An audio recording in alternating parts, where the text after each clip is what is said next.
Antes de empezar, tengo una pequeña petición. Estoy intentando alcanzar la marca de 1000 suscriptores. Es un número muy importante para mí. Por favor, haz clic en el botón suscribirse. Es solo un pequeño clic, pero para mí es una gran motivación para seguir creando más videos. Muchas gracias a todos ustedes. Cierra los ojos por un momento e imagínala. El rostro más famoso de la Inglaterra del siglo XVI, blanco como una losa de mármol.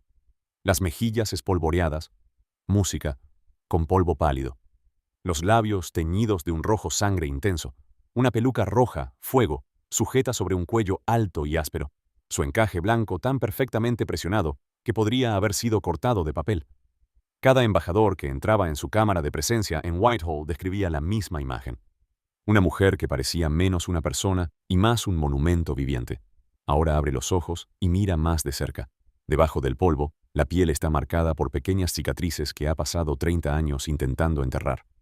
Bienvenidos a Iron Chronicles, donde desenterramos la verdadera historia detrás del mundo medieval. Suscríbete y dinos en los comentarios desde dónde nos ves. El rojo de sus labios proviene del cinabrio, un pigmento molido de mineral de mercurio en bruto absorbido a través del tejido blando de su boca con cada hora que pasaba. El blanco de su rostro es el blanco de Venecia. El cosmético más codiciado de Europa. Una pasta hecha de plomo blanco y vinagre que se usaba durante días seguidos, filtrándose a través de sus poros hacia su torrente sanguíneo mientras presidía audiencias y firmaba órdenes de muerte. Y detrás de los labios sellados de la música, mujer más poderosa del mundo occidental, algo había estado yendo mal durante años. Un olor, una negrura, dientes que los diplomáticos extranjeros registraban en sus despachos privados, música, con una mezcla de lástima y horror apenas disimulado. Este es el verdadero rostro de Isabel I de Inglaterra. No el icono, la mujer debajo de él. Reinó durante 45 años, de 1558 a 1603. Música, sobre la mayor expansión cultural e imperial que Inglaterra había visto jamás. Los poetas lo llamaron la Edad de Oro. Los dramaturgos lo escenificaron. Los pintores lo capturaron, aunque estrictamente bajo su control. Emitió un decreto real prohibiendo cualquier retrato que la mostrara envejeciendo y ordenó que se destruyeran las efigies poco halagüeñas. Era la reina virgen, la soberana eterna, música, la mujer que parecía estar fuera del tiempo mismo, pero Isabel no estaba fuera del tiempo, estaba completamente dentro de él, sujeta a la misma ignorancia médica, los mismos grotescos estándares de belleza y las mismas catastróficas prácticas de higiene que cualquier otro cuerpo Tudor en Inglaterra. Lo que la hacía diferente era la escala, la obsesión, hasta dónde, música, llegaría para mantener la mentira y el lento e invisible precio que su cuerpo pagaba por ello. Aquí está la pregunta que atraviesa cada capítulo de su historia. Música. ¿Cómo mueres de vanidad y lo llamas una edad de oro? Porque eso es, al final, música, lo que sucedió. La gobernante más consciente de su imagen que Inglaterra había producido jamás, una mujer que controlaba a los pintores, prohibía los espejos en sus aposentos finales, rellenaba sus mejillas huecas con tela antes de salir a encontrarse con dignatarios, estaba siendo destruida, en silencio, por las mismas herramientas que usaba para parecer inmortal. Pero para entender cómo llegó allí, necesitas entender lo que su mundo creía sobre el cuerpo humano y lo que creía que estaba mal. Catastróficamente, elegantemente, casi lógicamente mal. Aquí hay algo que reiniciará todo lo que crees saber sobre la Inglaterra Tudor. Las personas que menos se bañaban no eran las ignorantes. Estaban siguiendo consejos médicos.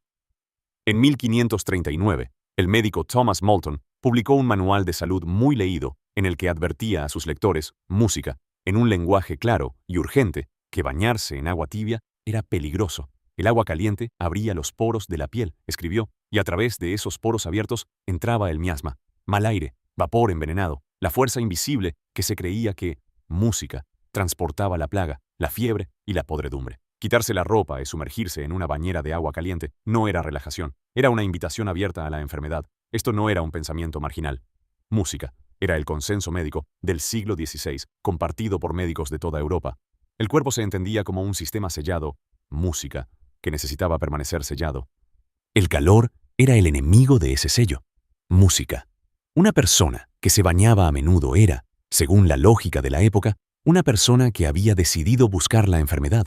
Los palacios reales Tudor Tenían baños construidos con sofisticados sistemas de tuberías de agua, agua corriente caliente y fría, baños de vapor, agua perfumada infundida con hierbas. Pero el miedo al miasma hacía del baño un acto cuidadoso y medido en lugar de una rutina diaria.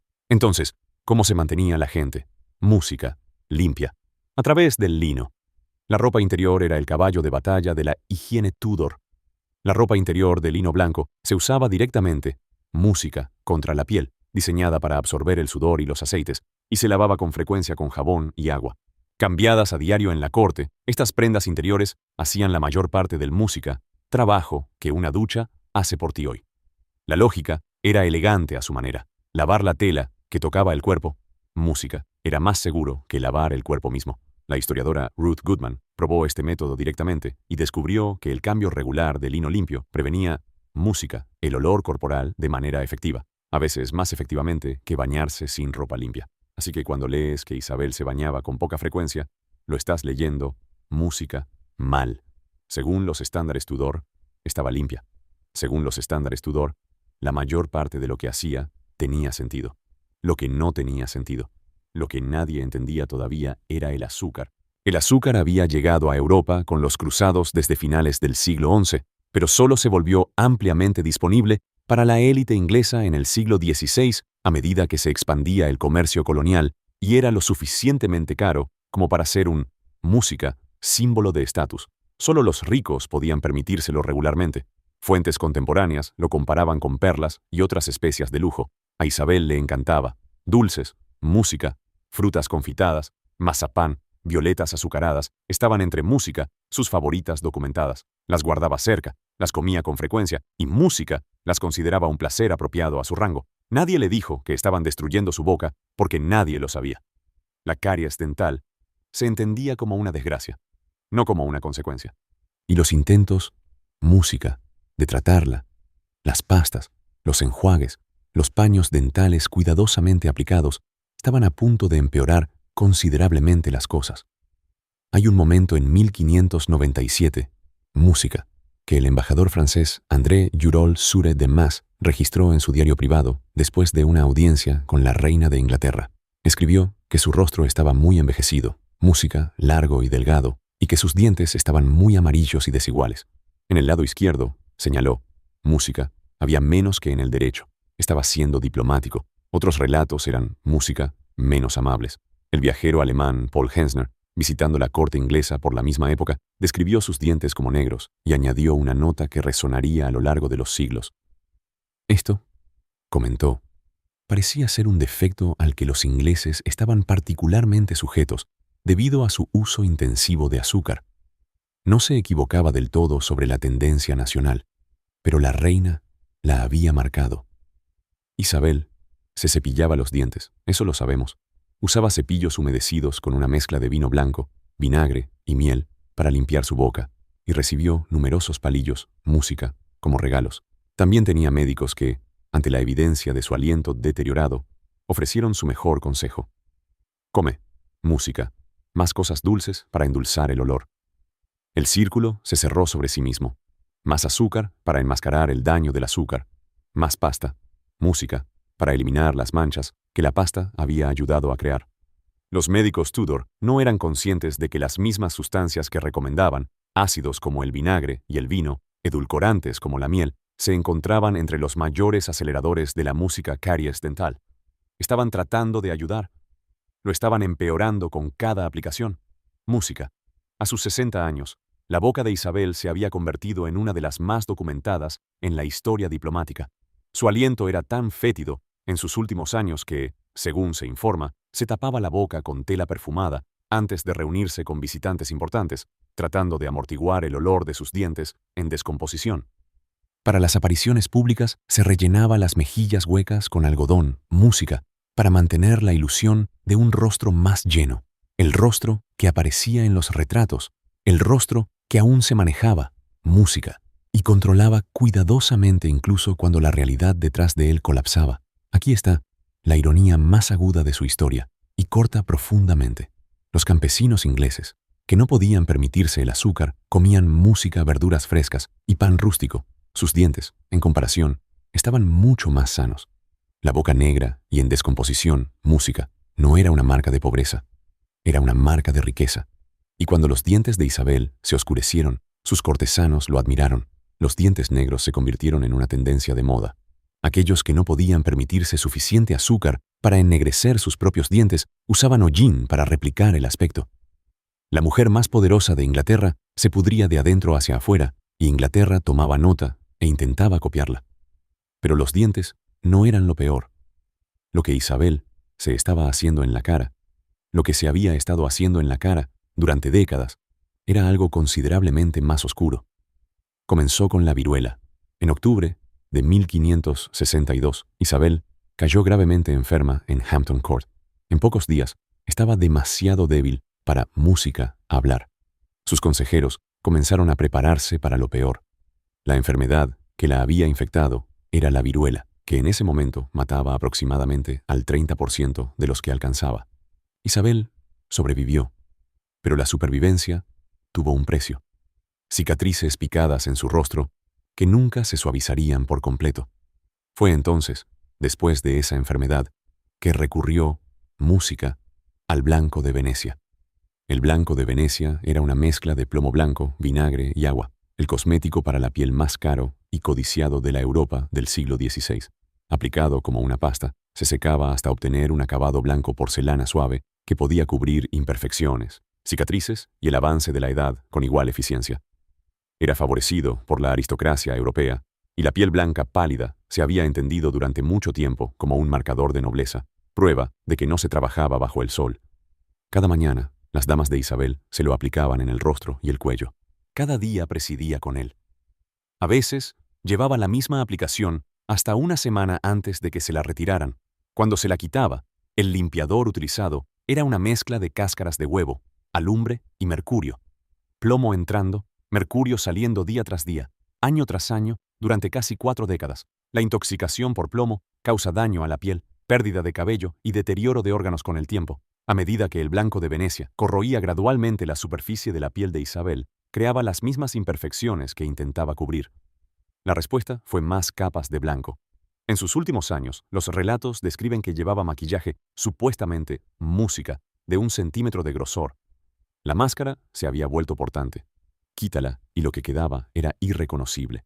El rojo de sus labios provenía del cinabrio, un pigmento que contenía mercurio, absorbido a través de la piel de su boca durante cada día que lo llevaba. La intoxicación por mercurio produce pérdida de memoria, irritabilidad, música y depresión, todas condiciones que se documentaron en Isabel durante los últimos años de su reinado. Prohibió los espejos en sus aposentos, se negó a ser examinada por sus médicos, se mantenía de pie durante horas en lugar de sentarse.